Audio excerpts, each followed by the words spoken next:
दोस्तों तव्हां पंहिंजी ज़िंदगी में गुरुड़ पखीअ जे बारे में ज़रूर ॿुधो हूंदो।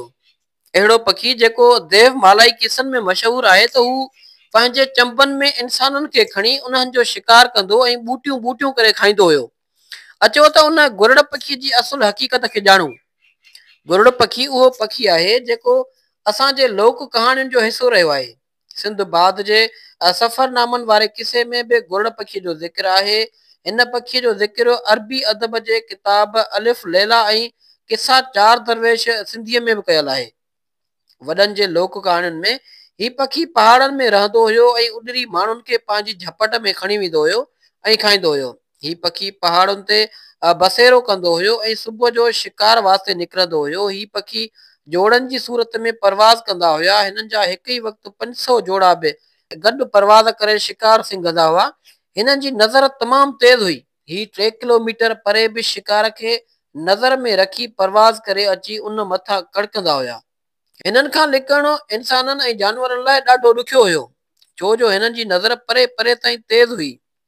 देवमालाई पखी देव जहिड़ो पखी जंहिंखे गुरुड़ जंहिंखे अंग्रेज़ी में ओल्ड गुलटन वन ॼातो वञे थो। हिन पखीअ जो न्यूज़ीलैंड जे माउरी माण्हुनि ते ॾहका छायल हूंदो हुयो।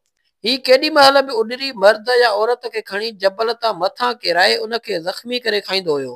पर माउरी कबीलो बेखौफ़ हुअण करे हिननि पखियुनि सां मुक़ाबिलो कंदो आयो।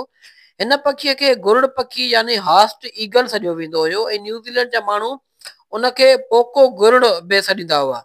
न्यूज़ीलैंड जो माउरी कबीलो जीअं त शिकारी कबीलो हुयो, उहो हिननि पखियुनि सां झेड़ींदो आयो ऐं आख़िरकार हिननि खे मादूम करे वेठो। गुरुड़ पखी न्यूज़ीलैंड जे ॾखण ॿेट में रहंदो हुयो। ही पखी 2003 क़ब्ल मसीह में बि ज़ाहिर थियो ऐं 1350 क़ब्ल मसीह में माउरी माण्हुनि जे शिकार जे करे मादूम थियण लॻो। ही देव पखी इंसाननि खे मारे खाईंदो हुयो ऐं संदन खुराक में बदकूं, चीकला ऐं ॿिया पखी बि शामिल हुआ। गुरुड़ पखी गिज जो खार हुअण करे हिनखे गडड़ो गिज यानी हाइबर्ट वल्चर्स लिखियो वञे थो, जेको हिक झपट सां बालिग माण्हूअ खे पंजनि सां खणी उॾरंदो हुयो। हिननि जे परनि जी पखेड़ 9 फुट हुई। हिन पखीअ जो वज़न तक़रीबन 18 किलोग्राम हुयो। हिन पखीअ जी जिसामत परीचे उकाब यानी हार्पी ईगल जेतिरी हुई। ही पखी तमामु ताक़तवर हुयो। वॾे खां वॾे शिकार खे झपट में खणी वेंदो हुयो। हॾनि जी अडकड़ी DNA मां मालूम थिए थो त ही पखी ऑस्ट्रेलिया जे उकाबनि सां मुशाबिहत रखनि था। गुरुड़ पखी 30,000 साल अॻु वजूद रखंदा हुया। हिन पखीअ जे इलाइक़े ते वॾी दहशत हुई ऐं आम माण्हुनि खे ख़बरदार कंदा हुआ त पंहिंजे ॿारनि ऐं पंहिंजो ख़्यालु करियो, किथे गुरुड़ पखी अची कंहिंखे खणी न वञे ऐं जबल तां किराए उन जा हॾा भञी उनखे खाई न छॾे। वेटिया कहाणियुनि मुताबिक़ किले जबल वटि देव उकाबनि जोड़नि जी सूरत में ओचितो हमलो करे 50 जंगजुअनि खे मारे विधो हुयो।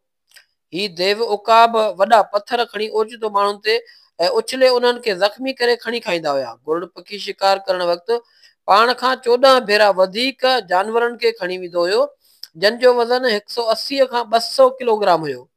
ही भारी भरकम ऐं देव पखी हुया। ही पखी जोड़नि जी सूरत में घुमंदा हुया। जेकॾहिं हिननि खे को मर्द हथ न लॻंदो हुयो त ही ॿार खणंदा हुआ। न्यूज़ीलैंड जे माउरी कबीले जा शिकारी माण्हू हुआ, जिन जे शिकार जे करे ही पखी मादूम थी वियो। गुरुड़ पखियुनि जे हॾनि जा ढांचा न्यूज़ीलैंड 3 पापा टांगरिया जो म्यूज़ियम में रखियल आहिनि। दोस्तों इन तरह जूं वधीक वीडियो जे लाइ असांजे पेज खे लाइक कयो ऐं वीडियो खे शेयर कयो। असांजा वीडियो तव्हांखे कीअं था लॻनि, पंहिंजी राय खां ज़रूरु आगाह कंदा।